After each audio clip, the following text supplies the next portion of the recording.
Salve María, hermanos en Cristo, María y San José, Dios les bendiga. Qué alegría enorme. Ustedes saben que yo a San Pío X le tengo una devoción bastante fuerte. Entonces es una alegría enorme para mí entregar un capítulo más de nuestra serie que hemos empezado leyendo el Magisterio de la Iglesia, más particularmente su encíclica Pascendi Dominici Gregis, una encíclica que es prácticamente perenne, porque a pesar de que la escribió hace más de 100 años, 120 años, es actualísima.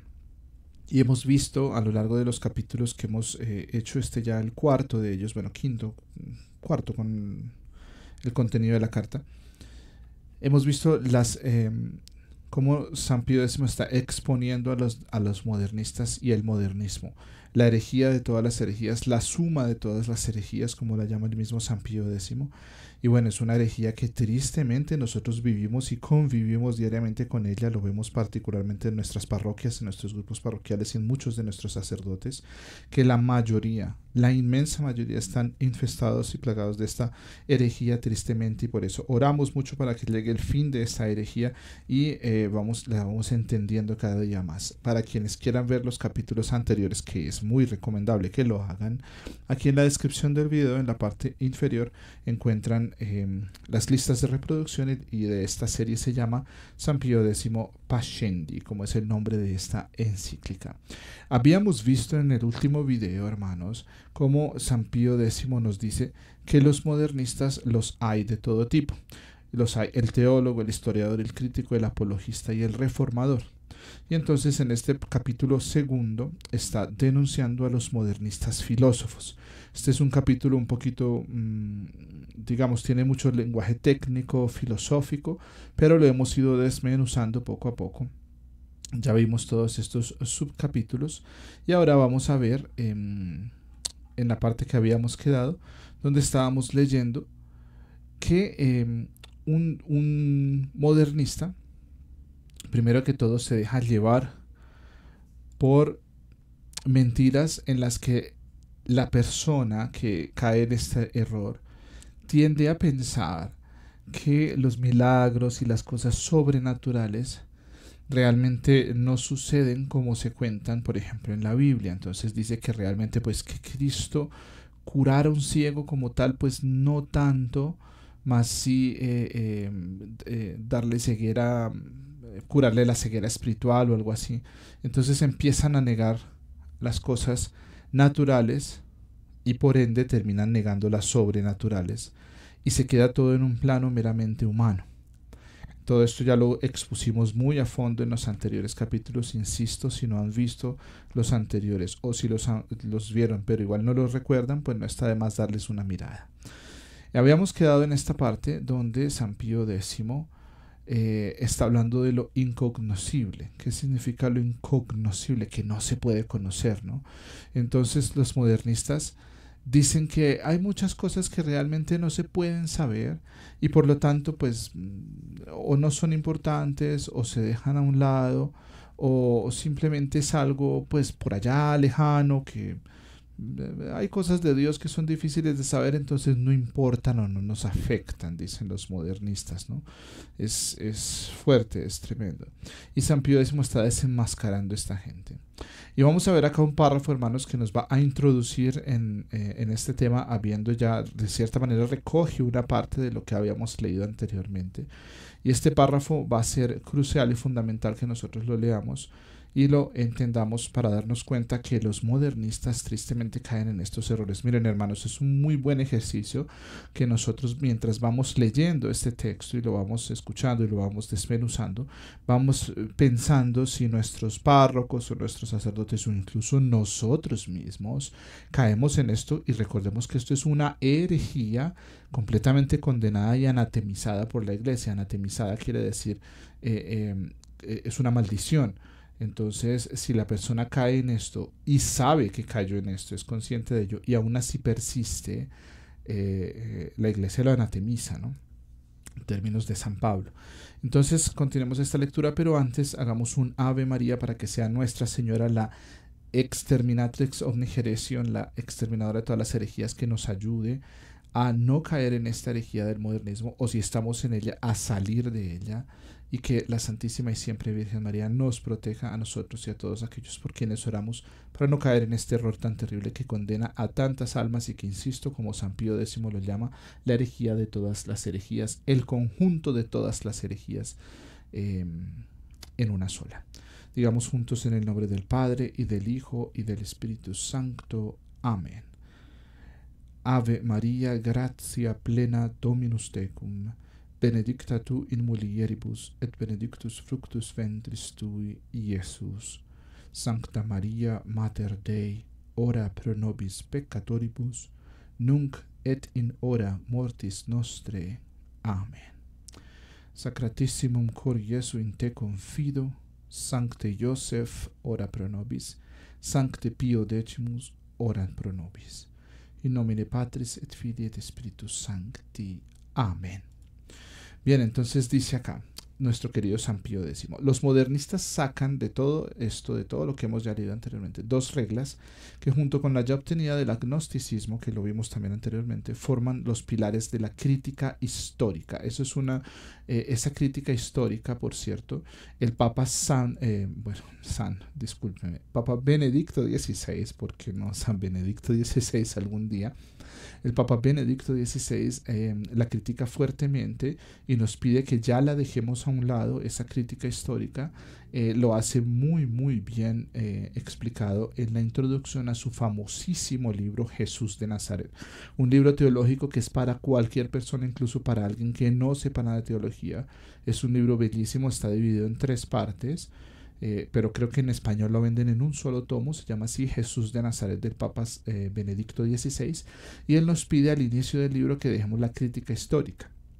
La crítica histórica es un movimiento que nació en el siglo XX, justamente hija de esta herejía modernista, y que hoy en día abunda y sobreabunda en las facultades de teología del mundo, incluso en las facultades por ejemplo en las universidades pontificias, los seminarios, tristemente, y es una forma de acercarse a los textos bíblicos y antiguos, pero particularmente a la Biblia, desde un punto de vista meramente histórico, como si se tratase solamente de un libro de historia, y dejan a un lado pues toda la parte divina y sobrenatural. Entonces los modernistas herejes que se aproximan con esta crítica histórica dicen, por ejemplo, que nuestro Señor Jesucristo, cuando le dio de comer a más de 5.000 hombres, pues que realmente no fue que Él multiplicase los panes, sino que el milagro fue que todos llevaban su alimento y compartieron entre todos y se pudieron saciar, o cosas así, porque como se acercan a esto de una forma histórica, solamente viéndolo con las posibilidades humanas,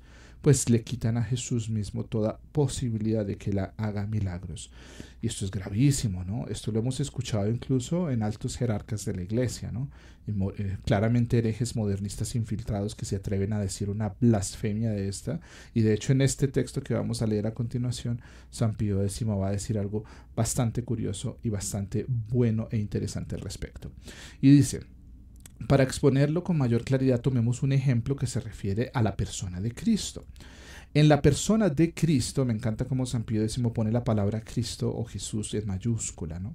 En la persona de Cristo, la ciencia y la historia no ven más que a un hombre. Luego, en virtud de la primera regla que sacamos del agnosticismo, hay que eliminar de su historia lo que aparezca como divino. Según la segunda regla, la persona de Cristo ha sido transfigurada por la fe.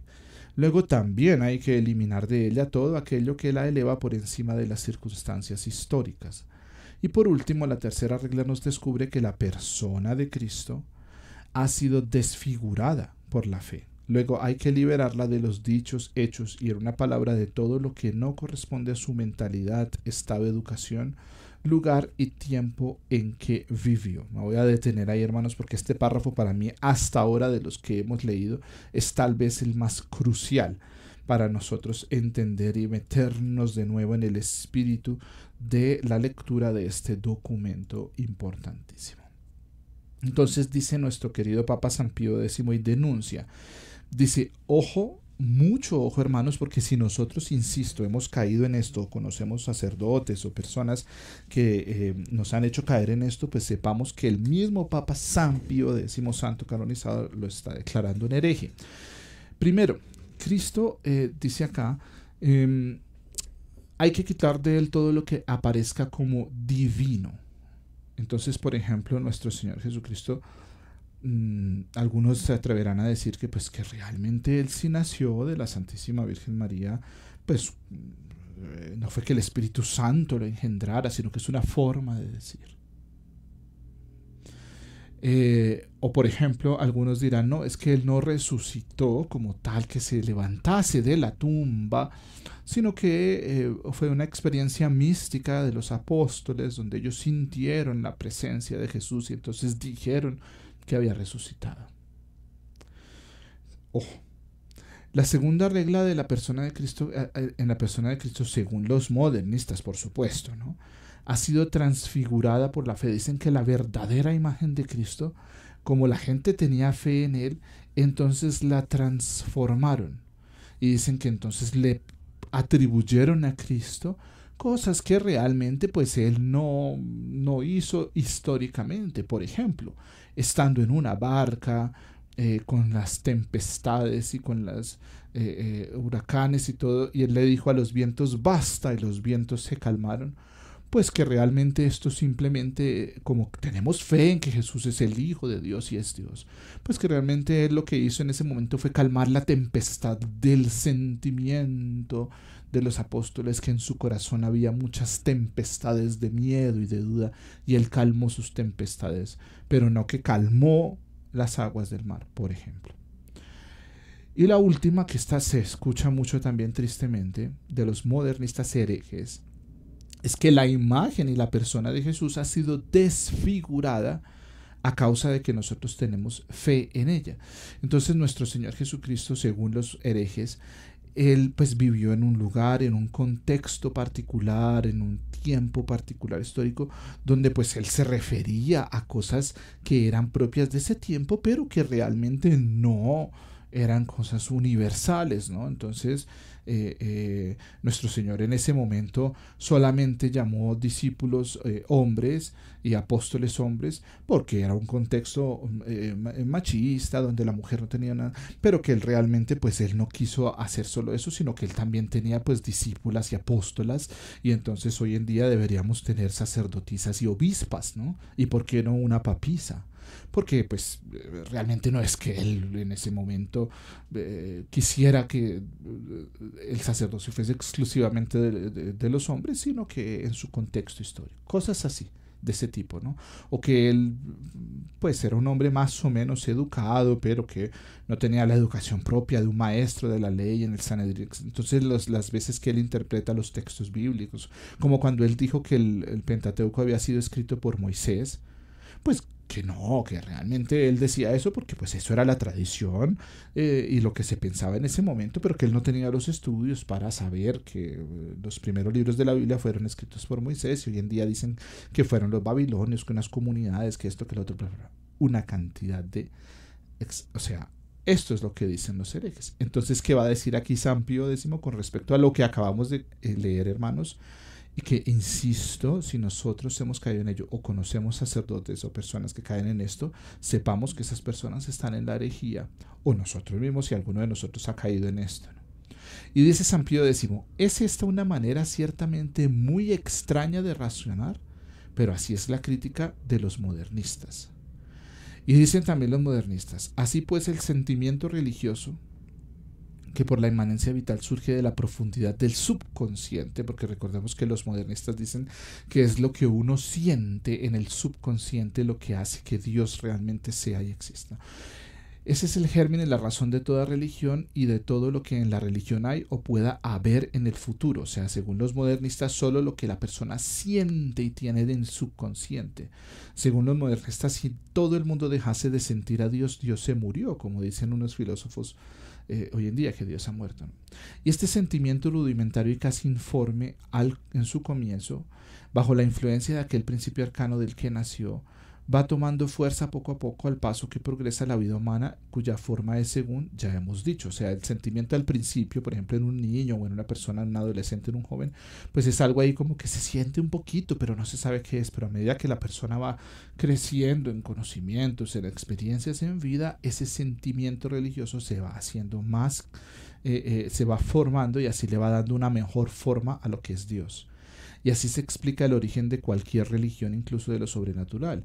O sea, lo sobrenatural no es más que el desarrollo del sentimiento religioso.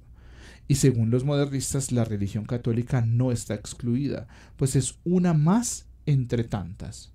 La religión católica nació de la conciencia de Cristo Jesús, que era un hombre privilegiado como no hubo nunca otro ni lo habrá, por el proceso de la inmanencia vital y no de otra forma. Eso de la inmanencia vital ya lo compartimos antes, pero era precisamente que nace de dentro de la persona un sentimiento y ese sentir, solamente el sentir, es el que le da forma y realidad a la religión.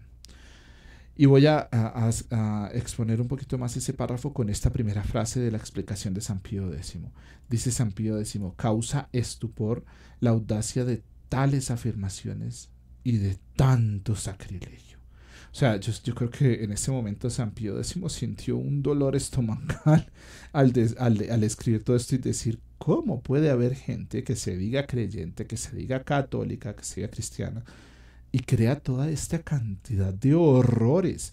Primero, esto lo dice acá San Pío X no solamente por echar chisme o por contarnos cómo se está sintiendo, sino porque un verdadero cristiano y un verdadero discípulo de Cristo, un verdadero católico, siente estupor, horror ante todo lo que estamos diciendo. Pero horror.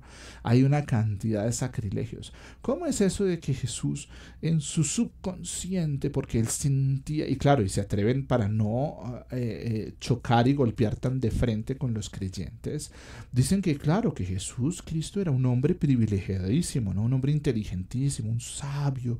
Algunos incluso dicen que es la reencarnación de Buda o de Confucio, no sé qué tal. Un hombre único, extraordinario, maravilloso, fenomenal. Y que de su eh, inteligencia, capacidad, bondad, amor, entonces de ese amor nació ese grupo de creyentes que existen hoy en día, que se llaman los católicos, porque ellos empezaron a experimentar también ese amor y ese sentimiento que Jesús les da. Entonces, un montón, como dice San Pío X, de sacrilegios. Primero, el sentimiento lo explica muy bien Santo Tomás de Aquino. Es lo más superficial del humano, y nosotros, los verdaderos creyentes, nunca nos movemos por los sentimientos. Los sentimientos vienen controlados, modulados a través de la razón y de la voluntad. La razón es el motor que mueve el sentimiento. Nosotros no nos podemos dejar llevar por sentimentalismos. Y vaya que hoy en día entre los católicos se maneja tanto sentimentalismo, que los animales, que Jesús, que no pasa nada, que no hay que decirle nada malo a nadie, que no hay que decirle a una persona que está equivocada porque, pues, pobrecita, cómo se va a sentir, que no hay que enfrentarse con nadie, que como Jesús es solo amor, entonces no hay que disgustar a nadie. Un católico que no disgusta a alguien, es decir, si en este momento alguno de ustedes que me escucha, hermano o hermana, no siente que hay personas que se disgustan con usted o que usted les cae mal por el hecho de que usted sea católica, muy seguramente usted está siendo un mal católico. Porque el católico genera esa animadversión, ese rechazo, esa violencia, el verdadero. Y nosotros no nos movemos por sentimentalismos baratos. Los demonios en los exorcismos juegan con esto e intentan hacerle sentir a la persona sentimentalismo. Ay, pobrecito, es que decían en un exorcismo por ahí de unos testimonios que yo leí hace poco, ay, es que Satanás va a venir y me va a golpear muy duro, entonces por favor no, para hacerle sentir al exorcista que, ay, pobrecito el demonio, pobrecito, no, de malas. Entonces, esa es la actitud que nosotros no movemos con un solo sentimiento. El sentimiento viene completamente movido y regulado por la razón y la voluntad. Así actúa un católico. La razón me dice que yo debo condenar a esta persona. Cuando San Juan Don Bosco, imagínense, un santo sacerdote, santo canonizado. Se enfrentó a una monja que se estaba inventando, que estaba recibiendo unos supuestas visiones, pero que él sabía que eso era una mentira y que la monja lo hacía para llamar la atención. Cuando ella vino a donde él y se acercó y le dijo: buenos días, padre San Juan Bosco, que le dijo: lárgate de aquí y yo no quiero que jamás en la vida vuelvas a pisar un solo escalón de esta casa o de ninguna de mis casas. Fuera de aquí y vergüenza debería darte. Entonces, claro, la monja, siendo una monja, le dijo: ay, pero discúlpame, padre, no sé qué, Le dijo: fuera de aquí, y le dijo a quien estaba ahí: sáquela de mi presencia ya mismo. Cualquiera diría: ¡ay, ese San Juan Bosco tan falto de misericordia! ¡Ay, ese San Juan Bosco cómo es de malo! Hoy en día dirían eso, ¿no? ¡Ay, siendo cura y vestido de cura y tratando a la gente así! No, es que San Juan Bosco tenía completamente en orden su alma al punto de que la regulaba la razón. ¿Cómo le va a hablar bien a una monja diciendo una cosa de esa? Y hoy en día gente que no, es que no diga nada, cállese y ore. Solamente hay casos en los que sí conviene hacer eso, ¿no? No caer en chismes ni en rumores, ¿no? Callar y orar es lo que uno debe hacer. Pero la razón justamente es la que nos determina en qué casos debemos actuar, sin dejarnos llevar por sentimentalismos. Porque el que se mueve a punta de solo sentimentalismos, mire lo que nos está diciendo San Pío X, es una persona que cae en sacrilegios, que hace ver a Jesús como un sentimentalista, cuando claramente no lo es. Y nos va a decir acá San Pío X: pero venerables hermanos, no solo son los incrédulos los que dicen unas necedades como estas, sino que hombres católicos, incluso muchos de ellos sacerdotes, y así hablan sin recato y con tales delirios, pretenden reformar la iglesia. Y dice San Pío X: no se trata ya de aquel antiguo error que atribuía a la naturaleza humana un cierto derecho al orden sobrenatural. Se ha avanzado mucho más hasta afirmar que nuestra religión santísima, tanto en Cristo como en nosotros mismos, es un producto espontáneo de la naturaleza. Y nada más a propósito para destruir todo el orden sobrenatural. Y va a decir San Pío X: con toda razón el Concilio Vaticano primero, ¿no? Concilio Vaticano primero, no ese Concilio II que se inventaron en el siglo XX, ¿no? Concilio Vaticano primero, que es un verdadero buen concilio. San Antonio María Clara participó en él, ¿no? El Beato Palau, bueno, tantos santos, ¿no? Entonces, el Concilio Vaticano primero decretó, que sucedió en los años finales de los años 1800. Si alguien dijere, ojo acá, hermanos, estas fórmulas, por cierto, paréntesis antes de leer el texto, estas fórmulas la iglesia las usó por siglos y siglos. Se les ocurrió en el Concilio Vaticano II, ya en el concilio de los 60, quitar esas fórmulas, pero estas fórmulas las ha usado la iglesia toda la vida y son anatemas o maldiciones. Si alguien dice esto, y persiste en su error, sea anatema, o sea, que es una maldición, queda maldito, queda fuera, excomulgado, ¿no? Entonces dice: si alguien dijere que el hombre no puede ser elevado por Dios a un conocimiento y una perfección que supere a la naturaleza, sino que puede y debe finalmente llegar por sí mismo, por un constante progreso, a la posesión de toda verdad y de todo bien, sea anatema, sea una maldición y fuera de aquí. Y como es un pasaje tan importante, lo voy a volver a leer y lo vamos a entender un poquito más. Y dice: si alguien dijere que el hombre no puede ser elevado por Dios a un conocimiento y una perfección que supere a la naturaleza, sino que puede y debe finalmente llegar por sí mismo, por un constante progreso, a la posesión de toda verdad y de todo bien, sea anatema. O sea, que si alguien afirma que solamente a través de la razón, del estudio, del esfuerzo que haga una persona, incluso un esfuerzo espiritual, solamente a través de ese esfuerzo se llega a la posesión de la verdad y del bien, solamente a través de la razón, del estudio, del comprender, del descifrar, sea anatema. ¿Por qué? Afirma este texto del Sagrado Concilio Vaticano. Primero, El hombre, para llegar a la posesión de la verdad y del bien, debe ser elevado por Dios a un conocimiento y una perfección que supera la naturaleza. Por eso sabe más y es más sabio una persona que es santa, así no sepa leer y escribir, como los tenemos los casos en la iglesia, a una persona que se las da de muy intelectual, que tiene 3, 4, 5 doctorados, que ha escrito 35 libros y que ha hecho no sé qué, pero que realmente nunca ha dejado que el Dios eleve su conocimiento a una perfección que supera la mera naturaleza humana, o sea, la razón, la capacidad de razonar.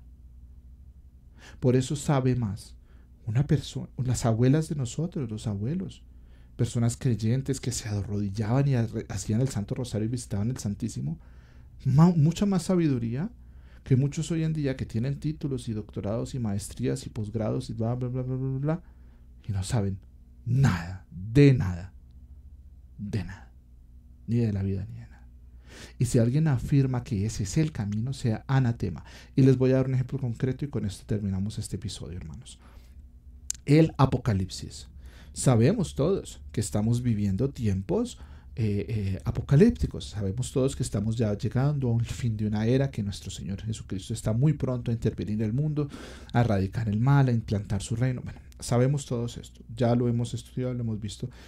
Todos tenemos también el sentimiento y una inspiración divina de que estamos en tiempos bastante críticos y tiempos donde se va a marcar un cambio de era. Ok, ahora bien, el Apocalipsis, el libro de la Santa Biblia, fue escrito como palabra de Dios, como una inspiración, con una inspiración y con un blindaje espiritual que solamente aquellos que doblan rodilla y rezan y reconocen y le dan a Dios el poderío, como lo afirma el mismo libro. Cuando dice el apóstol San Juan que él se puso a llorar porque veía que nadie podía abrir los sellos de ese libro, y llega el Cordero y abre los sellos y empiezan todos a alabar y a decir: bendito seas tú, Cordero de Dios, el que eres, el que era, porque tú tienes el poder, el honor, el imperio y la gloria, y tú abres los sellos. O sea, Jesucristo es quien abre los sellos y nos abre el entendimiento a las cosas que hay ahí. Por eso, si alguien que no es de Dios, una persona que no es de oración, una persona que no está bajo el sometimiento de la Iglesia Católica, y por esto quiero decir bajo el sometimiento de lo que han enseñado los santos, los doctores de la Iglesia, los papas que han sido verdaderamente buenos papas, etc. Todo esto es la tradición, el magisterio. Si alguien se sale de ahí, y si alguien viene a ustedes a enseñarles y a decirles: es que yo descifré esto, es que yo descubrí esto, es que este es el orden en que va a suceder la tribulación de Dios, es que lo que va a pasar es esto y va a suceder esto y va a ser en tal día y es que le revelaron a no sé quién, le revelaron a no sé cuánto, que el vidente no sé quién, que la vidente, y todo eso está fuera del marco de lo que Dios nos ha revelado en sus santos, en su santa palabra de Dios. Esa persona está cayendo en este error que está denunciando acá San Pío X. Y una persona que siga estos y que crea en estas mentiras está anatemizado. Anatemizado, porque nosotros debemos reconocer que el conocimiento de las cosas viene dado por Dios. Y es Dios quien le da a la persona la capacidad de comprender, de elevarse por encima de su naturaleza. ¿Para qué? Para acceder a esas verdades que nos llevan al bien, a esa verdad que es Jesucristo, Hijo del Dios vivo, que es quien nos lleva al bien. Bien, entonces, hermanos, hemos leído apenas una página, pero vaya que le hemos sacado jugo y gusto a esto. Espero, con la ayuda y gracia de Dios y de Nuestra Señora María Santísima, estar haciendo videos más a menudo, ¿no? Discúlpenme, de verdad, el anterior video fue hace ya mucho y de pronto se pierde el hilo y la continuidad del texto, pero prometo que voy a poner lo más de mi parte y me pongo en las manos de Nuestra Señora, la Santísima Virgen María, para que pueda hacer estos videos más continuamente. Despidámonos saludando a nuestra Madre del Cielo, la Reina y Señora de nuestra vida, de nuestra alma, de nuestro ser, la siempre Virgen María. Bendita seas, María, por ese sí que le diste al ángel. Y saludémosla con un saludo que a ella le gusta mucho y que es el Ave María. Digámosle juntos: Dios te salve María, llena eres de gracia, el Señor es contigo. Bendita tú eres entre todas las mujeres y bendito es el fruto de tu vientre, Jesús. Santa María, Madre de Dios, ruega por nosotros pecadores, ahora y en la hora de nuestra muerte. Amén. Aleluya. Pongo el aleluya porque estoy grabando este video en Pascua. Dios les bendiga, queridos hermanos, que San Pío X ruegue por nosotros y nos envíe su bendición apostólica desde el cielo. Salve María.